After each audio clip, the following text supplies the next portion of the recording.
Syria തീവ്രവാദികളുടെ കൈകളിൽ അകപ്പെട്ടെന്ന് രാജ്യം വിട്ടുപോയ സിറിയയുടെ മുൻ പ്രസിഡന്റ് ബഷർ അൽ അസദ് കഴിഞ്ഞ ദിവസമാണ് സോഷ്യൽ മീഡിയ പ്ലാറ്റ്ഫോം ഉപയോഗിച്ചുകൊണ്ട് 9 ദിവസത്തിന് ശേഷം തന്റെ നിലപാട് പറഞ്ഞിരിക്കുന്നത്.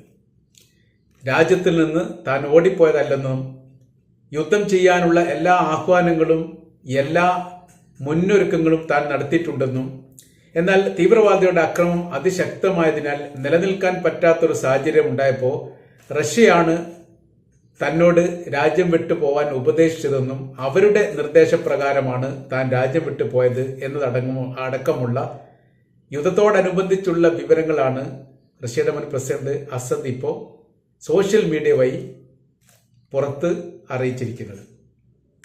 അദ്ദേഹം ഓരോ കാര്യങ്ങളും ഏറെക്കുറെ കൃത്യമായി തന്നെ പറയുന്നുണ്ട്.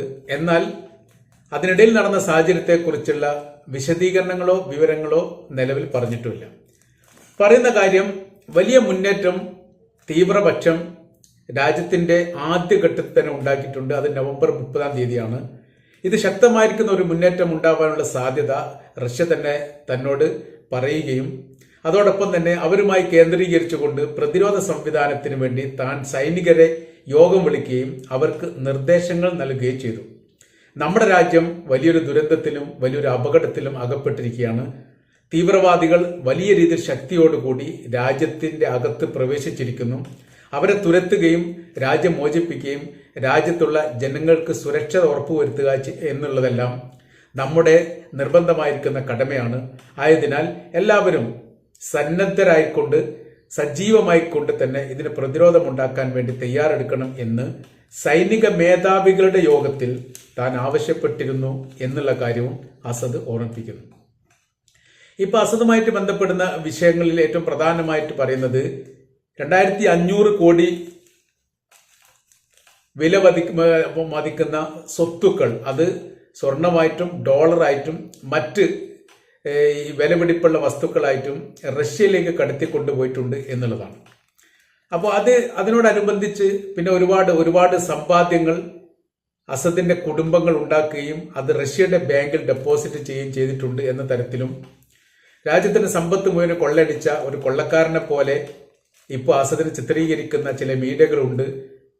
ആ മീഡിയകൾക്കെല്ലാം മറുപടി എന്ന രീതിയിൽ ചില പരാമർശങ്ങളും അതിൻ്റെ അകത്തുണ്ട് എന്നും പറയപ്പെടുന്നു.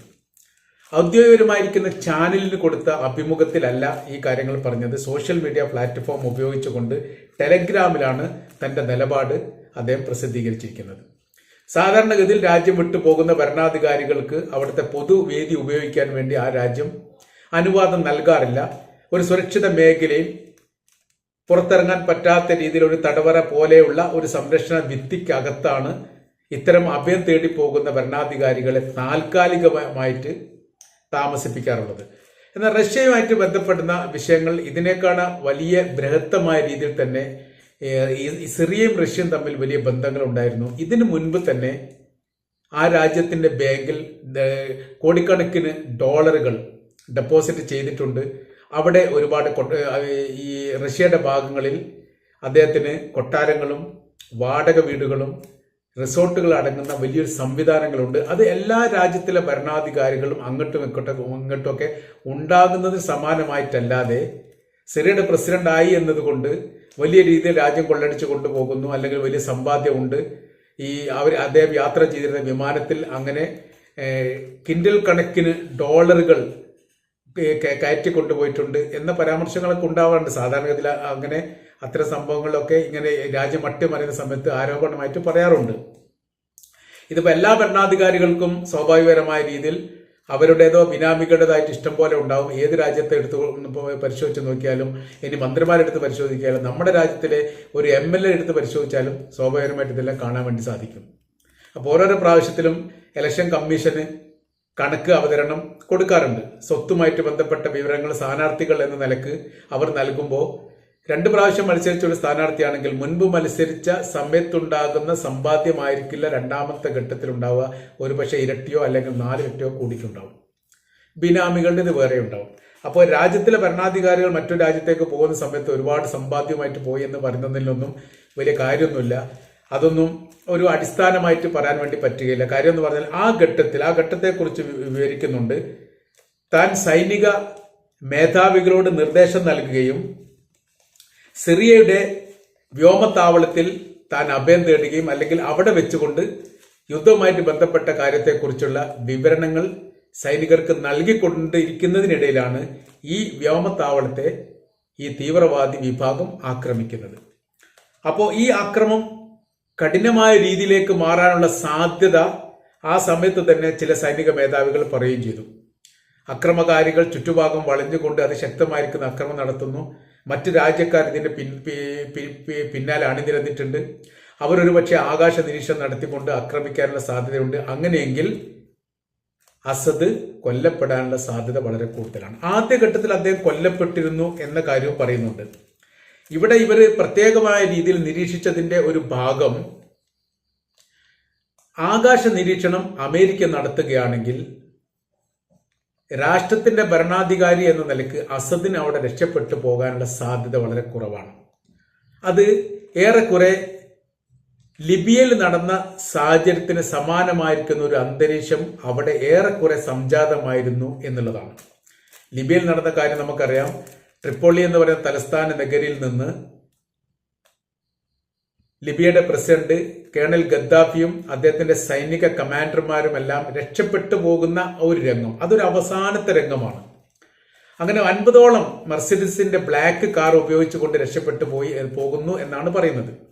അങ്ങനെ ചില അതുമായിട്ട് ബന്ധപ്പെട്ട കുറെ വീഡിയോകൾ ഇറങ്ങിയതും അങ്ങനെ തന്നെയാണ്. അങ്ങനെ രക്ഷപ്പെട്ട് നാഷണൽ ഹൈവേയിലൂടെ ഇങ്ങനെ പരന്നുകൊണ്ട് പോകുന്ന രംഗം ആകാശ നിരീക്ഷണം നടത്തിയ അമേരിക്കയുടെ സൈനികർ കണ്ടെത്തി. അത് റഡാറിൽ കുടുങ്ങാത്ത രീതിയിലാണ് അമേരിക്കയുടെ വിമാനം ട്രിപ്പോളിയുടെ ആകാശത്ത് നിന്ന് ഈ വാഹനത്തെ നിരീക്ഷിക്കുന്നത്. ആ നിരീക്ഷണം കണ്ടതോടുകൂടി അവർക്ക് ഏറെക്കുറെ മനസ്സിലായി, ഇപ്പോഴത്തെ ഒരു യുദ്ധ സാഹചര്യത്തിൽ ഇത്രയും കൂടുതൽ വാഹനങ്ങൾ ഒരേ സമയത്ത് നാഷണൽ ഹൈവേയുടെ പരന്നു പോകണമെങ്കിൽ അത് ലിബിയയുടെ പ്രസിഡന്റ് ഗദ്ദാഫി ആവാനുള്ള സാധ്യത വളരെ കൂടുതലാണെന്ന് മനസ്സിലാക്കിയിട്ട് ആകാശത്തിൽ നിന്ന് ആദ്യം തന്നെ ഈ മേഖലയിലേക്ക് ബോംബ് വർഷിക്കുന്നു.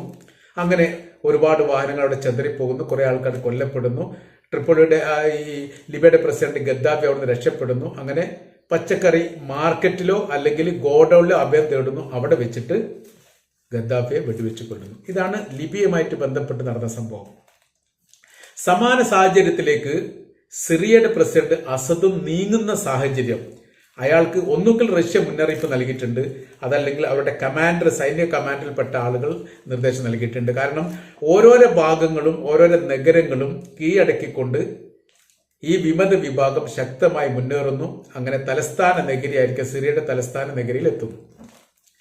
അപ്പോൾ ഈ നഗരിയിൽ എത്തിക്കഴിഞ്ഞാൽ ഈ മേഖലയിൽ സിറിയയുടെ പ്രസിഡന്റ് അസദ് ഉണ്ട് എന്നുള്ള കാര്യം ഉറപ്പാണ്. അവർ രണ്ട് രീതി കണക്കാക്കുന്നു. ഒന്ന്, അഭയം തേടിയിരിക്കുന്നത് അല്ലെങ്കിൽ അദ്ദേഹം ഇപ്പോൾ ഉള്ളത് റഷ്യയുടെ സൈനിക താവളത്തിലോ സൈനിക മേഖലയിലോ ആയിരിക്കും, അതല്ലെങ്കിൽ സുരക്ഷിതമായിരിക്കുന്ന ഈ സിറിയയുടെ സൈനിക മേഖലയായിരിക്കും. ഒരിക്കലും അദ്ദേഹത്തിന്റെ കൊട്ടാരത്തിലോ ഓഫീസ് സമുച്ചയത്തിലോ അങ്ങനെ വളരെ പെട്ടെന്ന് ആക്രമിക്കാൻ പറ്റുന്ന ഒരു മേഖലയിലും സിറിയയുടെ പ്രസിഡന്റ് ഉണ്ടാവാനുള്ള സാധ്യതയില്ല. ഏതാനും ഈ സംഭവം നടക്കുന്നത് ഏകദേശം പറയുന്ന സമയത്ത് ഡിസംബർ 8-ാം തീയതി 7-ാം തീയതി 8-ാം തീയതി ആ സമയങ്ങളിലൊക്കെ നടക്കുന്ന സംഭവമാണ്. 9-ാം തീയതിയാണ് അയാൾ രക്ഷപ്പെടുന്നത്. 9-ാമത്തെ ദിവസമാണ് അയാൾ രക്ഷപ്പെടുന്നത്. 7-ാം ദിവസവും 8-ാം ദിവസവും നടക്കുന്ന സംഭവത്തെക്കുറിച്ചുള്ള വിവരങ്ങളാണ് ഈ പറയുന്നത്. അപ്പോൾ ഇവിടെ നടക്കുന്ന സംഭവിച്ച തലസ്ഥാന നഗരിയെ വളഞ്ഞിരിക്കുന്നു, വലിയ രീതിയിലുള്ള മുന്നേറ്റം നടത്തുന്നു. അതോടൊപ്പം തന്നെ 2 ദിവസം മുമ്പ്, ഈ സംഭവം നടക്കുന്ന 2 ദിവസം മുമ്പ് അമേരിക്കയുടെ വ്യോമ ആക്രമണം നടന്നതും അതോടൊപ്പം തന്നെ അമേരിക്കയുടെ വൈമാനിക വിമാനം ഈ സിറിയയുടെ ആകാശത്തിലൂടെ കറങ്ങുന്നതിന്റെ വിവരങ്ങളൊക്കെ അവർ തന്നെ പ്രസ്താവിച്ചിട്ടുണ്ട്. സിറിയയുടെ ഈ അമേരിക്കയുടെ സൈനികർ തന്നെ പെന്റഗണിൽ നടത്തിയ പ്രസ്താവനയോട് കൂടി തന്നെ ഇവിടെ നിലനിൽക്കുന്ന ഭരണ സംവിധാനത്തെ അട്ടിമറിക്കാൻ വേണ്ടി ജനകീയ പ്രക്ഷോഭത്തോടൊപ്പം തങ്ങൾ പങ്കാളിത്തം വഹിക്കുന്നുണ്ട് എന്നും ഈ ഒരു വിഷയത്തെയാണ് ഇവർ അവലംബിക്കുന്നത്. അവർ പറയുന്ന കാര്യം, ട്രിപ്പോളിൽ നടന്ന ഏകദേശം സമാനമായിരിക്കുന്ന സംഭവം ആകാശ നിരീക്ഷണം അമേരിക്ക നടത്തുന്നു. അതുപോലെ തന്നെ കരവുമായിട്ടുള്ള യുദ്ധം ഈ വിമതപക്ഷവും നടത്തുന്നു. ആകാശ നിരീക്ഷണത്തിലൂടെ സിറിയയുടെ പ്രസിഡന്റ് ഉണ്ടാവാനുള്ള സാധ്യത ഏകദേശം മനസ്സിലാക്കിക്കൊണ്ട് അവിടെ ആക്രമിക്കാനും അക്രമത്തോടനുബന്ധിച്ച് തന്നെ വലിയ രീതിയിലുള്ള മുന്നേറ്റം വിമതപക്ഷത്തിന് നടത്താനുള്ള സാഹചര്യങ്ങൾ അമേരിക്ക ഒരുക്കുകയും ചെയ്യും. അതോടുകൂടി എന്ത് സംഭവങ്ങൾ അവിടെ നടക്കും? ഒന്നുകിൽ ജീവനോടുകൂടി സിറിയയുടെ പ്രസിഡന്റ് ആയിരിക്കുന്ന ബഷർ അൽ അസദിനെ പിടികൂടാൻ വേണ്ടി സാധിക്കും. അതല്ലെങ്കിൽ അമേരിക്ക ആക്രമണത്തിലൂടെ പ്രസിഡന്റിനെ കൊലപ്പെടുത്തും. ഈ സാഹചര്യം വെച്ചാൽ ലിബിയയുമായിട്ട് ബന്ധപ്പെട്ട സമാന സാഹചര്യങ്ങൾ സിറിയയിൽ ഉണ്ടാവാൻ പോകുന്നുണ്ട് എന്ന് മനസ്സിലാക്കിയതിന്റെ അടിസ്ഥാനത്തിൽ വളരെ തന്ത്രപൂർവം റഷ്യ സിറിയയുടെ പ്രസിഡന്റിനെ രക്ഷപ്പെടുത്തുകയായിരുന്നു എന്നുകൂടി ഈ വാചകങ്ങൾക്കിടയിൽ നമ്മൾക്ക് വായിച്ചെടുക്കാൻ വേണ്ടി പറ്റുന്നത്.